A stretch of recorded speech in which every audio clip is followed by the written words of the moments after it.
मारळ गावातील प्रसिद्ध मार्लेश्वर देवस्थानाचे मुख्य पुजारी श्री जंगम महाराज यांच्या हस्ते किहिम येथील सागरेश्वर मंदिरातील पवित्र शिवपिंडीवर विधिवत अभिषेक करण्यात आला। अभिषेकावेळी भाविक आणि ग्रामस्थ मोठ्या संख्येने उपस्थित होते।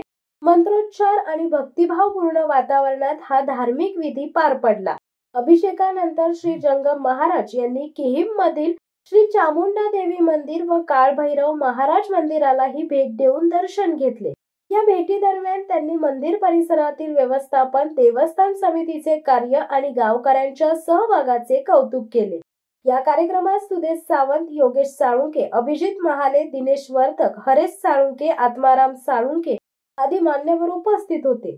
सर्वांनी मिळून धार्मिक कार्यक्रमाची सुंदर आखणी केली। तसेच यावेळी भाविकांनी महाराजांचे दर्शन घेऊन आशीर्वाद घेतले। कार्यक्रमानंतर किहिम ग्रामपंचायतीचे सरपंच प्रसाद उर्फ पिंट्या गायकवाड यांच्या निवासस्थानी श्री जंगम महाराज यांचे औपचारिक स्वागत करण्यात आले। पारंपरिक पद्धतीने त्यांचा सत्कार करण्यात आला व गावकऱ्यांतर्फे आभार व्यक्त करण्यात आले। या संपूर्ण भेटी दरम्यान गावामध्ये भक्तिमय वातावरण निर्माण झाले होते। धार्मिक आणि सांस्कृतिक दृष्टिकोनातून या कार्यक्रमाला विशेष महत्त्व लाभले।